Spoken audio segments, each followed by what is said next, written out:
We move next to Mr. Zhang Yu. He's advisor for the Federal Financial Services Authority in Germany. Please. Mr. President, Mr. Vice President, ladies and gentlemen. First of all, on behalf of BaFin, the Federal Supervisory Agency in Germany, I would like to express my deepest thanks for the kind invitation and the supreme hospitality which I have faced here. I would also like to thank you for your interest in our everyday work at BaFin and the given chance today to present to you an excerpt of our work with regard to corporate governance.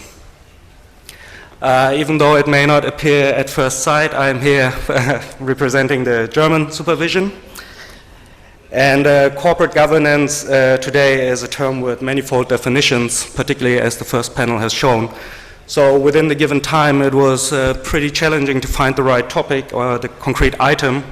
And for that reason, I think I will forego a much too specific presentation and rather reflect corporate governance from a more practical view, from the view of a German securities issuer, or rather a securities regulator. My presentation is divided into three parts. Whereas the German Corporate Governance Code, which has been implemented almost 10 years ago, will be the major focus of my presentation. Then I will give you a short overview on accountability and just a practical example how that works enforcing corporate governance standards in form of financial reporting standards. Let me begin with some historical information about the Corporate Governance Code. It roots back to the beginning of the 2000 years. At that time, I think globally there were a lot of companies having to face hard times, particularly startup companies, but most striking and the most prominent insolvency in Germany at that time was the insolvency of Philipp Holzmann AG, then the largest construction company, which required a rescue package backed by the Federal Republic of Germany, initiated by then Chancellor Gerhard Schröder. In the end, it did not turn out to be successful. A lot of investors lost their money. And this was probably one of the striking incidents when the German government thought that for the benefit of the investors, the corporate governance level as a whole should have been lifted in Germany. So the Federal Ministry of Justice set up a committee which has a pretty long name. You can see here on that list: Corporate Governance, Corporate Management, Corporate Control. And this committee, after almost 1.5 years, came up with the recommendation to develop a code of conduct, a code of best practice for German corporations. Thereafter, in September 2001, there was another committee established, as we would like to do it in Germany. We have a lot of committees, and this committee was the German Corporate Governance Code Committee, also initiated by the Federal Ministry of Justice. And almost half a year later, in February 2002, this committee finally submitted the first version of the German Corporate Governance Code to the German government. This code, ever since then, has been in place and is reassessed annually and amended if necessarily, particularly with respect to global developments in the field of corporate governance. And as we have learned from one of the first presentations today by Professor Kirchner, currently management compensation is a pretty sensitive issue in Germany and widely discussed in the public. So what are the objectives of the code? With regard to the insolvency, which I just mentioned, of course, that it was and still is to promote the trust of international and national investors, customers and employees and the general public in the management and supervision of listed German stock corporations. The code itself is rather a compilation of various provisions that source from various sources. Some of them are statutory, taken from the German Stock Corporation Act or Securities Trading Act. So it repeats in a way already existing rules, and additionally there are recommendations to which I will give further explanation later on. So by unifying and making a compilation of these provisions, it intends to make the German corporate governance system as a whole more transparent and understandable, and therefore also for managers clarify their obligation, and also for the member of supervisory boards.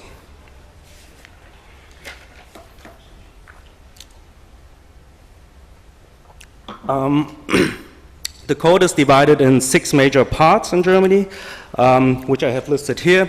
You can see one topic concerns shareholders in general meeting, meaning the exercise of voting rights or the procedure how the annual shareholders meeting shall be convened and initiated is regulated there.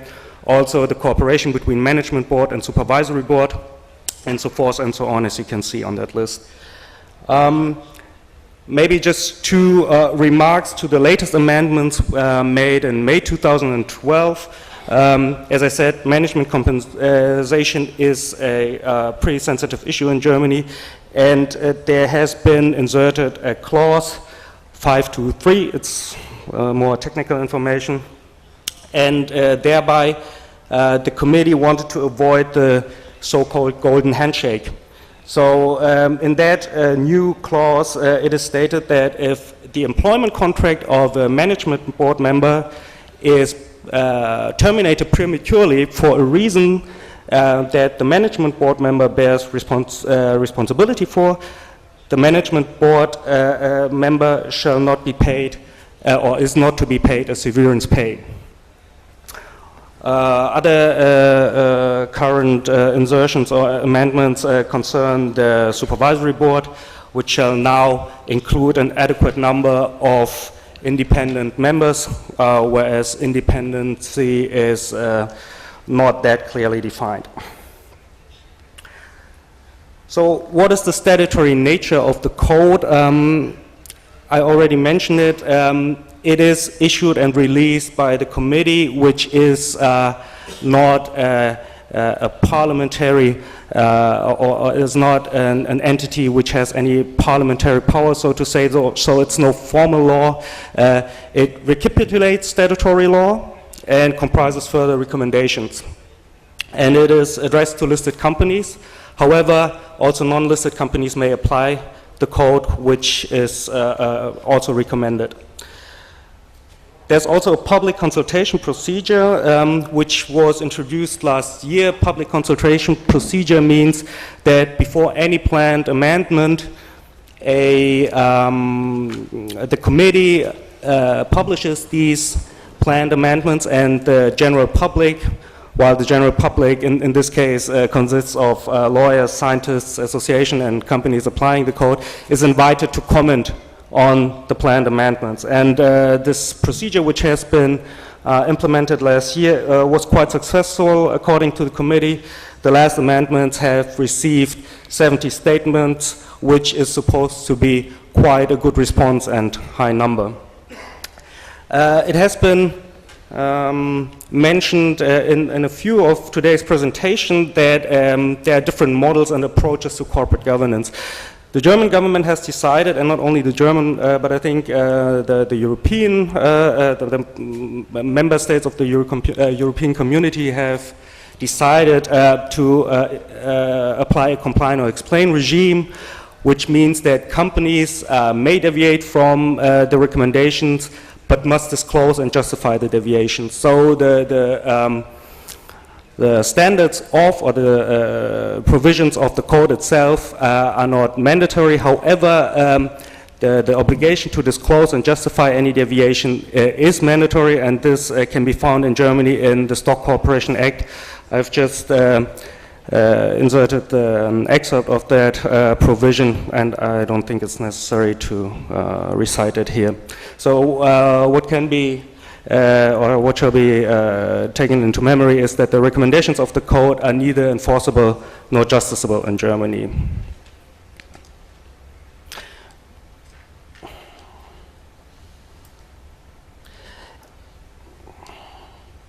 Okay.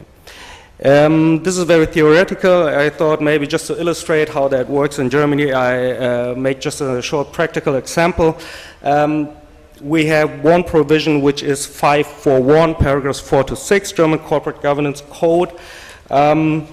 This provision in fact states that candidates for the supervisory board shall, before the election process, shall disclose their personal and business relationships with the company, any executive bodies of the company, as well as with major shareholders, whereas major shareholders are defined by having 10% or more of the voting rights.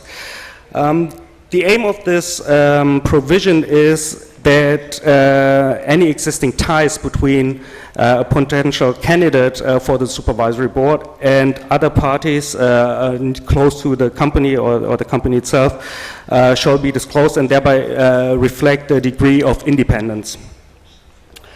So this is mainly the objective of that rule, and every company in Germany applying the code must annually give a declaration of conformity stating that they apply the code, or if they do not apply the code, to which extent they do not, and they must also disclose why. And this declaration of conformity is part of the annual financial report. And then there is the corporate governance report, which is or exists aside the regular financial reports. And in the declaration of conformity, for instance, Allianz SE, the largest insurance company in Germany, states Allianz SE fully complies and will continue to fully comply with the recommendations of the German Corporate Governance Code, and thereby also including the provision which I just explained, the disclosure of any potential supervisory candidates. In the corporate governance report of Allianz SE, which is very detailed, is a table with all the provisions of the corporate governance code. And Allianz SE states whether a provision is a recommendation or a statutory law, and whether this provision has been fulfilled or not. In the case of 541, they state it's a recommendation. It's not statutory law, and it has been fulfilled. So the declaration of conformity in this sense is correct. On the other side, you may all know Volkswagen AG, also the largest car builder in Germany. They have a declaration of conformity, which sounds in the beginning pretty promising. They say the board of management declared that they will fully comply with the recommendations of the code, and then there follows a pretty long list of exceptions which provisions are not applied. Among them, also 541. A little bit below that declaration of conformity, there follows a justification or an explanation why they do not apply this code, which is down there. They say the requirements of the code are vague and definitions unclear. As a precautionary measure, the Board of Management and the Supervisory Board therefore declare a deviation from the code in this respect. This, of course, is a pretty short and poor explanation why the provision is not applied. However, this is legal. It is not regulated that there must be a certain there must be a certain standard of justification as long as the non-appliance is disclosed. This is a problem that has also been faced by the European Commission in their Green Book corporate governance framework, and that most of the justifications and explanations are often not too meaningful. So we'll see how this will develop in the future. There are discussions maybe to set up some statutory rules with regard to minimum requirements regarding a justification. A comply or explain regime often is criticized, also criticized internationally, because the effects are questioned and challenged if something is voluntary. However, there are a lot of hypotheses, and I think that Professor Kirchner will probably know much more about these theses than I do. However, it is this approach assumes that corporations have incentives to reduce information asymmetries between them and potential investors, and thereby reducing their cost of finance. So even though there is no direct obligation to follow the code, there may be indirect implications or necessities to follow the code. And also, one of the latest surveys by the Berlin Center of Corporate Governance show that, which dates from February 2012, it shows that among 211 supervisory and management board members of stock corporations in the German premium market segment, 71 of them feel that the reputation of German corporations among international investors has steadily risen in the last years because of the code, and 41% feel a pressure to comply with the code even though it's voluntary. So I think it's not such a bad result in the end.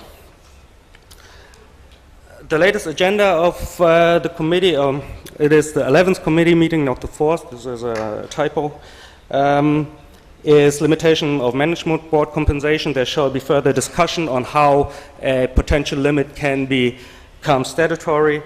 Also, diversity. There has been also discussions in Germany about fixed quota of women in management and supervisory boards. However, this is a proposal that is not supported by the committee. Two other points are early communication of supervisory board candidates, so that potential candidates for 2013 supervisory board elections shall be nominated and made public in time. And also to intensify the dialogue with industries by way of the consultation procedure, which I mentioned before. Okay, just in short, accountability, I think I will just leave that out in detail. It is more a matter of civil law, indemnity claims. Maybe what you can just keep in mind is that they are different with regard to the code, and aside from the general liability or management liability, they can raise claims for indemnity due to the lag or the non-observance or the false declaration of the code. Okay, how does that work in practical work for BaFin?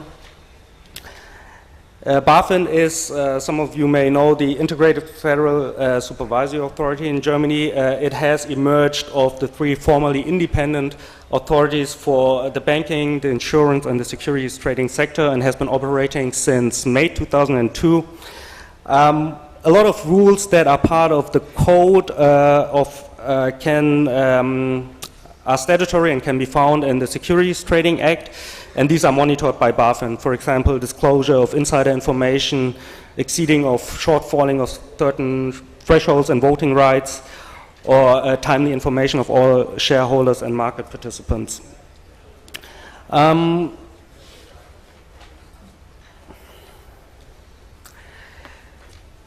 is a special enforcement with regard to reporting and audit of the annual financial statements of a company, and I think this is remarkable to mention because, as I said, the provisions of the code are mostly voluntary and they are not enforceable. However, financial reporting, as in most jurisdictions, is not mandatory, and also the standards, international financial standards or national standards in Germany, the Code of Commerce, must be followed. Of course, in the code you can find certain provisions which go beyond these statutory regulations, for example, 721, which states that the ties and the relationships of the auditor shall be disclosed. However, such a provision is not enforceable or is not enforced by BaFin. Annual financial statements in Germany are enforced or audited by the DPR, or in English it's, in German it's Deutsche Prüfstelle für Rechnungslegung, in English Financial Reporting Enforcement Panel, which is a private agency located in Berlin. That is on the first tier, and on the second tier is BaFin. In general, it works that a company, respectively the management, prepares annual financial statements or consolidated financial statements. These are internally controlled by the supervisory board and the auditor, which is mandated by the supervisory board. And since 2005, there has been installed an external control mechanism through sovereign means in form of FREP and BaFin. So how does that work? Most of the audits are based on a random basis, which means that companies are chosen without any concrete indication of a breach or infringement of accounting standards. These companies, the work or the audits are mainly focused on the stock corporations or bond issuers in the regulated market. The goal is, it is not an official goal, but all of the DAX 30 companies shall at least be audited every 5 years. DAX 30 companies is the main stock corporation index in Germany.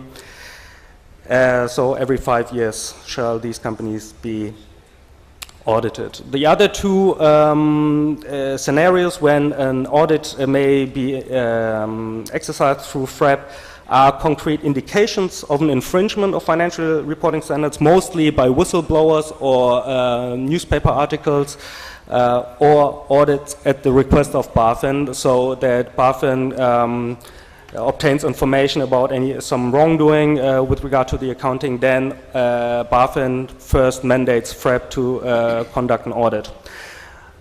There are not too many results how such an audit can end. Of course, there may be no error, then it's error-free accounting. The whole procedure is terminated at that stage. You may find an error in the accounting, and in such case, the company which is investigated may approve to that error, or it may reject or refuse to approve the error. If it approves the error, then this error is published, and the publication of the error is, at least by means of BaFin, the only sanction that the company experiences. If the company does not agree to an error finding or refuses to cooperate with FREP in the course of an audit, because it is a voluntary cooperation with FREP, as it is a civil association, BaFin starts its own audit.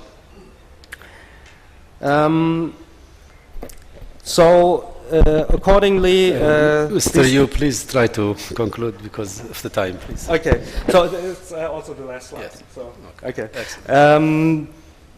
The company does not agree with the result of an error. This is a scenario which I just mentioned. The company refuses to cooperate, or there are considerable doubts about the accuracy of FREP's findings.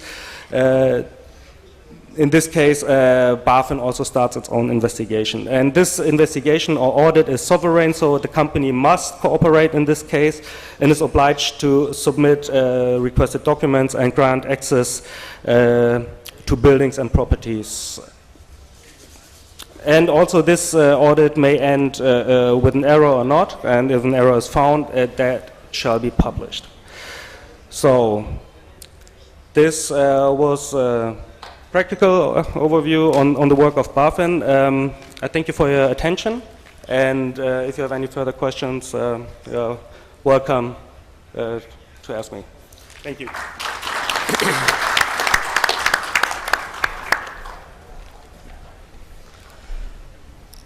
Thank you, Mr.